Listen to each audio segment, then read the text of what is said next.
OnePlus and the Red Cable Club are apparently trying to take 2023 by storm and also regain many of its fans that it's lost over the years. Like recently, we had the OnePlus 11 that was and still is a really well sorted flagship phone with impressive performance and battery charging chops, among other things. And in a few months, the company will be invading the foldable space as well, and I can't wait to see what they have in store there. But in the meantime, just in time for summer, OnePlus is dropping yet another phone for the budget category. This is the Nord N30 5G. It's $300. Let's unbox it, see what's inside and how it runs. And just for reference, I brought along my wife's Google Pixel 6a as well. It's $300, which why didn't anybody tell me it's upside down? Dang it. It competes directly with the N30 and I'll talk through that as well. So if you're ready, let's do it after these messages. So here is the N30. Let's unbox this and see what's inside. We have, by the way, the 8GB model, 128GB internal storage. There is also a 256 version, but at least here in this case, we have a micro SD card slot, which we'll look at in a second. This thing is $300 and it comes in only one color. The other markets, the Asian and European ones, have this green one, which was really nice, which kind of resembles the OnePlus 11s. Again, $300. This thing is the same as last year's N20. Let's try to slice this open carefully. Same as last year's N20, which is really nice considering, you know, parts cost and recession and everything like that, which is a welcome change. So thank you to OnePlus for keeping the price there. Under the hood is the same Qualcomm Snapdragon 695 as well from the N20. It's 5G. Again, we've mentioned that the RAM is 8 gigs. It is DDR4X RAM, and yeah, oh my goodness, this is nice. I love the new design, guys. Let's slowly peel this off. I'm very clunky with this. I'm just gonna rip this open like we rip Christmas presents. Yes. Now that I've completely ruined the unwrapping experience, I hope I don't tear up this decal as well. Oh yes, that came out smooth. Left a little bit of glue residue there. We'll get that off. This design reminds me of an Asus Zen 9. It really does. This huge camera hump right there. Speaking of which, let's see if it wobbles. Yes, it does. But it feels really good in the hand, guys. All plastic as well as the side here, but the chassis is aluminum, of course. Feels really nice in the hand, all flat as well, unlike the OnePlus 11 that has that curved waterfall glass on the side here, which is nice. It looks expensive, but it has the false positive sometimes by your palm. This is much better in my opinion. Really nice as well. 6.72 inches. I turned it on just to check if there's any battery, thank goodness. 6.72 inches, 120 hertz LCD screen. You can probably see it because of the angle here. You can see the color shift. The N20 had OLED, but now we're going back to LCD. I'm not sure why, but I'm guessing is to get you the price as well as the speed. 120 hertz refresh rate, 680 peak brightness, 550 usual, which is decent, but for the price is pretty darn awesome. It is adaptive as well, refresh rate. It goes from 120 hertz all the way down to 30. The touch sample rate is also 240 hertz, which really helps when you're playing like, you know, FPF games and all that, when you're mashing that fire button. On the front here, we have a 16 megapixel selfie cam. On the back here at the top is the main camera, 108. That's a big one, 108 megapixel main cam. Of course, it pixel bins down. It also does a 3x crop zoom because of that, so there's no physical zoom, but it does supposedly a lossless zoom. We'll test that out later on to see how true that is or how good that is. There's also a 2 megapixel depth and macro camera. There's one at the top, one at the bottom there, as well as a really large flash right there. And something we don't see very often is a physical 3.5mm headphone jack, and we'll check out the DAC on this and see if it's any good. And also a micro SD card slot. It's actually shared with the dual SIM setup, physical SIM. Let me pop open a tray right there, and you can see it right there is where your SD card slot SD will sit. Right here at the top is one of the mics. At the bottom is the second mic, and then USB-C charging, and one of the offset speakers is right here, and the top is paired with the top speaker right there for a supposed stereo effect. On the left side of the unit is the volume toggle, and the right side is the power button that pairs with also the fingerprint sensor. We'll see how fast that is in a second. Something that is missing that is usually on a OnePlus is the slider, but at this price range, understandable. Otherwise, that's the whole unit itself. The weight is 195 grams. That's pretty light actually. And the battery is a 5000 milliamp hour unit. Let me show you what's in the box right here. It comes with a 50 watt, or actually this is an 80 watt SuperVOOC brick, but it charges at 50 watts. This is just your generic, really, OnePlus unit. And of course, the trademark red cable. Really nice stuff. Let's see, what else is in the box? Let me pop this open. I know there is supposed to be a SIM card. Where's the SIM card to? It's supposed to be here. Yeah, it's missing. All you have is a welcome start guide. There's also a membership card. Oh, there it is. There's a SIM card slot, SIM card tool. All right, there you go. So that's all in the box. This is the phone all in essence. Let's see, what else am I missing? Oh, this thing also has Oxygen OS 13.1 straight out of the box. Some of you might still call it Color OS, but it is what it is, Oxygen OS right now. I can't remember if I've already said this, but the thickness is 8.3 millimeters. There is no IP rating or water dust resistance rating as far as I can tell, but if there is, I'll flash it on the screen right now. Let's bring in my wife's Pixel 6a to compare this to. Yeah, these two are so similar in terms of price. $295, $300, so same price range. But obviously one is smaller. This is 6.1 inch in terms of the screen, and it's an OLED by the way, but it's only 60 Hertz. Now, this has running in the background Tensor Gen 1 with 6 gigabytes of RAM and 128 gigs of storage. Non-expandable, unlike the N30, which has the micro SD card slot and also a 256 gig model. With the Tensor G1 though, which is all about AI processing for the camera and also all the Google stuff, you know, with the phone calls and all that such. This is where it really runs rings, even on benchmark tests around the 695. But in and of itself, the 695 is still no slouch. The other big difference that many of us may care about is the camera package and also the approach of both of these companies, you know, the color science and the tuning and all that. On the N30, we have the headlining 108 megapixel, the 16 megapixel selfie. We've talked about that. But on the 6A, we have only a 12.2 megapixel main cam, 12.2 wide angle, and a 8 megapixel selfie cam. So there's that. But we all know that the 6A has been known to run rings around even flagship phones. So something for the N30 to think about. I'll need to test this out further to see how this fares. One thing to also note that on the Pixel 6a, this is optically stabilized. This is EIS, so it makes a huge difference in terms of final results in terms of stabilization and what the limits are. And this can also shoot 4K 60, and this is limited at 1080 60. So something to take note of. Another thing I want to talk about, you can see from the size, the battery is also different. 5000, we've talked about milliamp hour. This is only 110 milliamp hours. And charging speeds is so slow, man. 18 watts versus 50 on this thing. This takes about half an hour to get to 80%. This thing takes forever. Neither of these have wireless charging. Another one we want to test out later on, once I get this one set up, is the fingerprint sensor. We know that the 6A was an improvement over the 6, and it's very similar to the 7 series, so we'll see how fast these two. I'm guessing that this will beat out the Pixel easy. So let me get this set up and then we'll move on from there. So I've set up the N30, used it for a bit, and here are my early impressions. The back here is really nice, but you can tell that the fingerprints and the oil and smudges just collect like crazy. So do yourselves a favor, slap a case on it and protect it from scratches and nicks and all that kind of such ahead of time, and so you can prolong your device. It comes at least straight out of the box with its own screen protector. You can keep it or throw it away, but at least it comes with one, so you don't have to worry about spending on that part.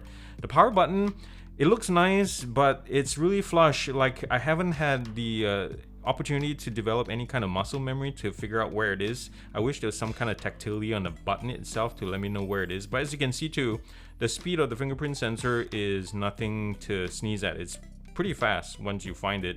The other thing too is the LCD display doesn't have AOD, so always on display. So if you want to look at notifications like just resting on the table, there's no options in the settings to turn it on at all. So that's something to take note of compared to the Pixel 6a. You have always on display. This has none. I'm not sure if Oxygen OS is going to include it for this model in the future. So, you know, just something to pay attention there. Something I also noticed that I've also noticed with other OnePlus devices, the charger, if you think this can be used as a travel charger with your other devices, it's proprietary. So even though this is like 50, or like with the OnePlus 11 it's 100 watts, you can't really use it with other devices. It's locked down. It limits it to like, I think 9 plus 10 or 10 watts, and that's it. It caps it there. I've tried charging it with using the chargers with my Chromebooks and my other phones, and I've measured it, and it's 9.8, 9.9, maybe capping at 10 point something watts, and that's it. It will never go higher. So something to take note of. I wouldn't take this traveling for all your devices, but if you're just carrying your like OnePlus Pad, the tablet, or your phones, and you're using the SuperWOOC charger, you'll be perfectly fine. So something to take note of there. Let me compare this now. I hope my wife's phone behaves. Sometimes it doesn't like my thumb to test out the fingerprint sensor here. So let's do the speed test here between the two. Hey, it's about the same actually. I'm surprised. Let's do it a few more times, okay? Let's get that on. Oh hey, actually the 6A is comparable, and here I was thinking earlier that this would be superior, but there you go. So there's the thing. I don't like under screen sensors because there's always the hit or miss thing. You never know when the screen is oily or dirty, or your fingerprint is not good enough, because I like a dedicated sensor right here. Kind of like under screen cameras, they're just not that great. There's always some kind of compromise, and the same thing with fingerprint sensors, unless you have an ultrasonic sensor, which, you know, the Pixel doesn't have. Yeah, let me try this one more time. All right. Let's do this. Yeah, it's about the same, guys. So there you have it. Now, my wife did say also don't install any games on my phone. So respect your wives, all everybody. So I'm just gonna test launch some of your basic stuff here, like say Play Store. Let's go Play Store and see. I've already cleared. Let me try to make sure that everything is clear out of memory, and then let's do Play Store and see which one launches faster. Okay, the 6A right there, and then let's go to camera and launch the cameras. 6A again. So as I mentioned earlier, some things about the Tensor rings around the 695 on the N30. Here is kind of where you see it.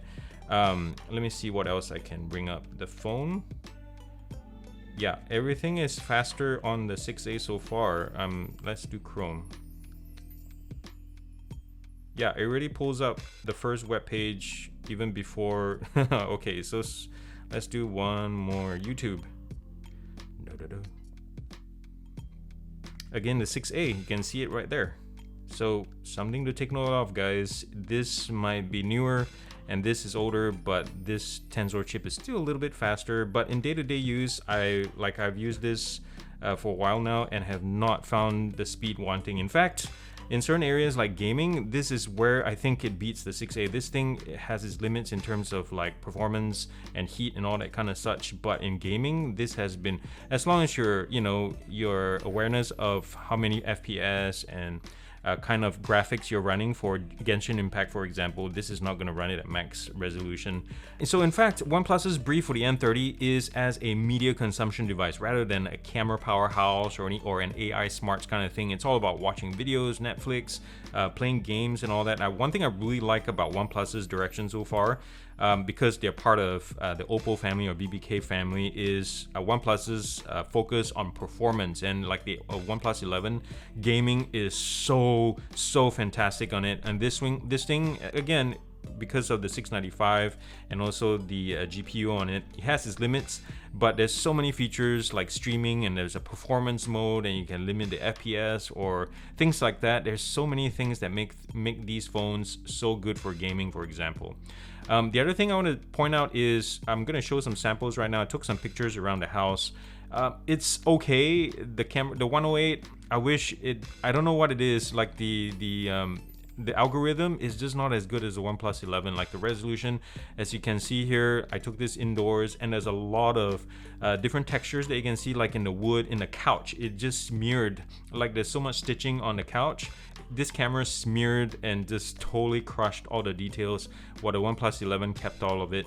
And the 6A, you can see it also just, same par to par. The 6A does so much better with the color science and also just retaining the detail. And I'm going to show you other samples as well, the video and a little bit more pictures that I just took quickly around the house and outside as well.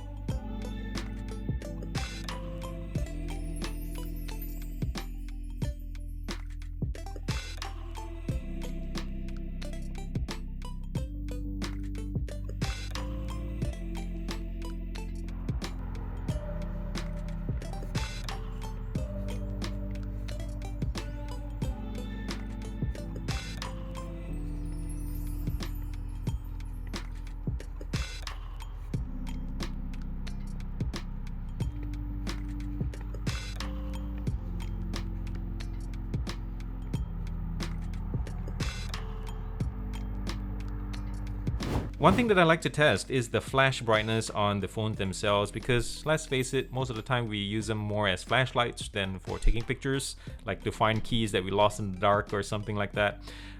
Yeah, so this thing is actually pretty bright. It's white as well, and let's do it next to the Pixel 6a double tap. This is something I wish more phones would have, some kind of shortcut thing.